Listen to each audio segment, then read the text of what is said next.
question is, how can we translate Gita, the philosophy of Krishna, into augmenting business in India?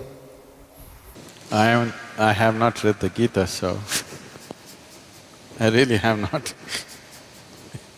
I'm sorry, because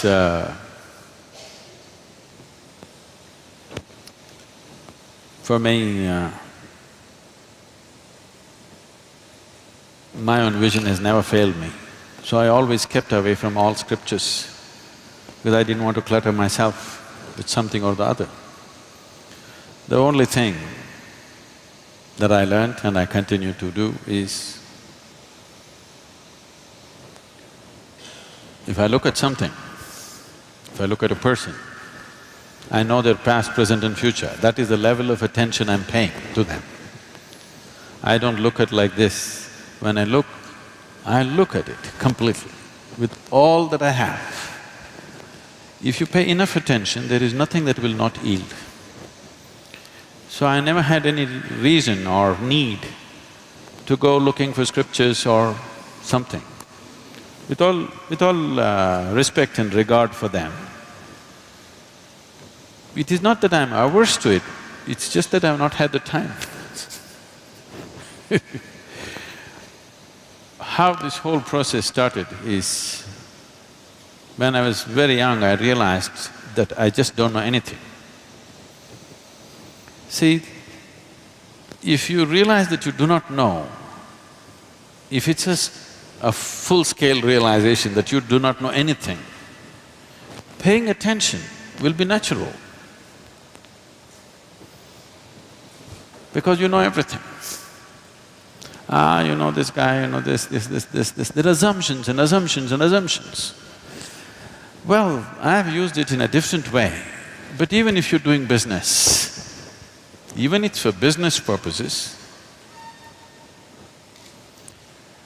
the only reason why one human being seems to be… all the opportunities seems to be going in his direction and not other people is simply because he's able to see and other people are not able to see. It's not that it's not there for others. One is able to see and others are not able to see. So essentially, a leader means that you're able to see something that others are not able to see. So, attention without intention, simply being attentive, that's what we were trying to do in the afternoon. Not paying attention to something, just practicing attention, a very heightened level of attention where an unfocused attention, but when you focus it on something, just about anything has to yield, there is no other way to that attention. So, I always focused on enhancing and sharpening my attention, never on retention, because what you gather is not you. Essentially, you know that you exist only because you have some sense of attention right now, isn't it?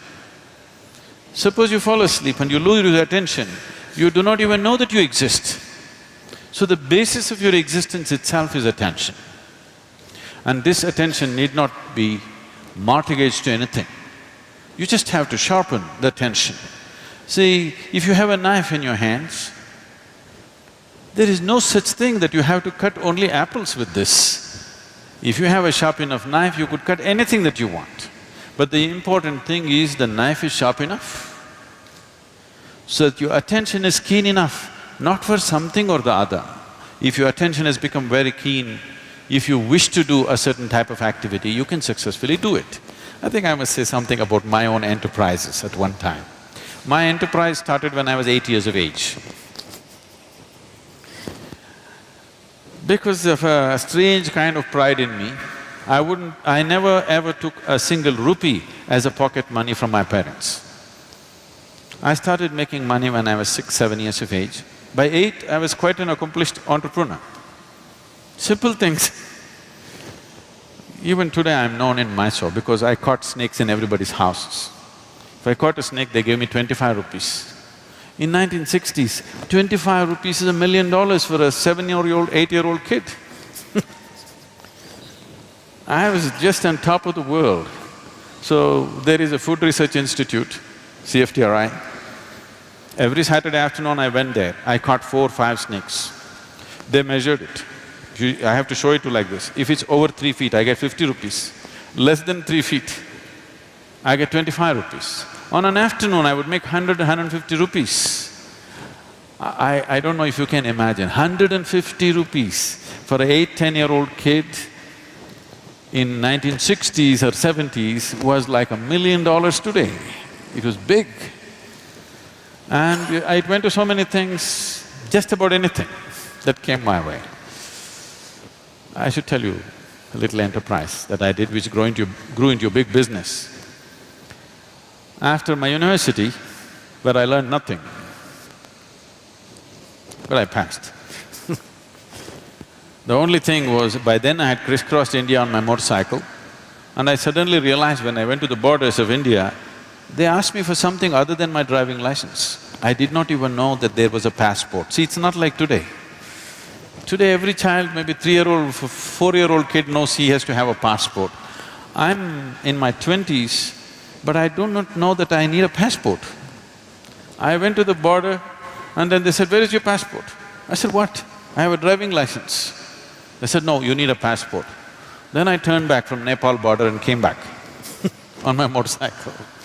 So my only dream was, I'm going to just ride across the world. So I wanted to do something, I started kind of farming, commercial farming. I was making money. I thought I will do for 2 years and leave.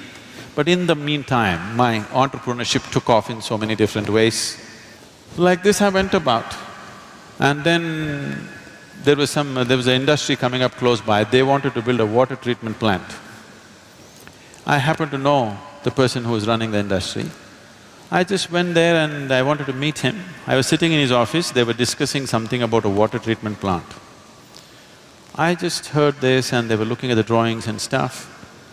Then I asked him, "Can I apply? Can I do this? Because it is close to my farm, can I do this?" He said, "No, this is very complex, there are some experts from Mumbai and Bangalore who will come and do it, you cannot do it." I said, "Give me a chance, let me see." I took the file from him, I went and read through everything. Then I went back to him after 3 days and said, "I can do this."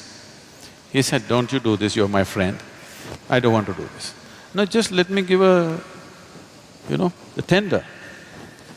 So those days, there was something called as Navakarnataka bookstalls. They were selling only the Russian books.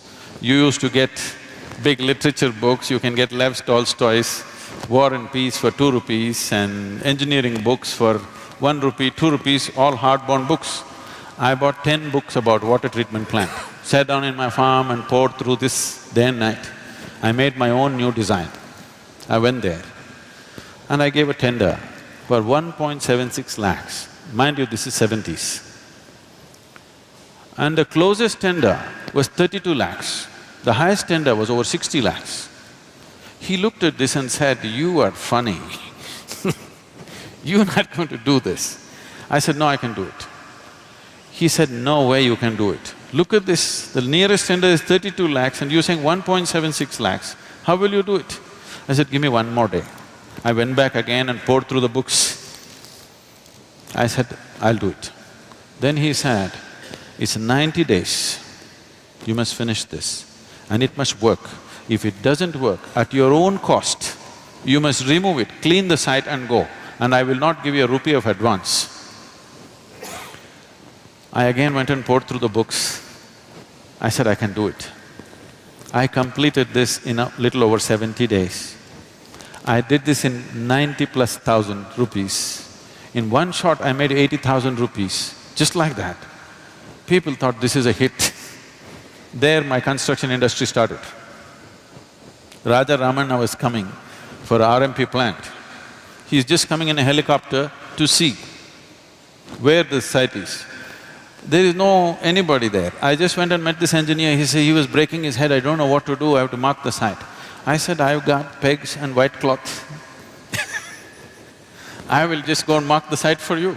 I marked it, they paid me 38,000 rupees for a 15-minute job. I went on my motorcycle and just fixed it myself. Like this, my enterprise started and we grew into a major construction company. We were going very big, but then I got enlightened, so I gave up.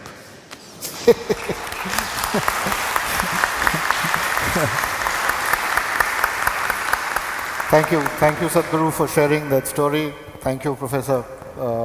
We kind of absolutely run out of time, otherwise we could have continued for another half an hour at least. Thank you for being an attentive audience.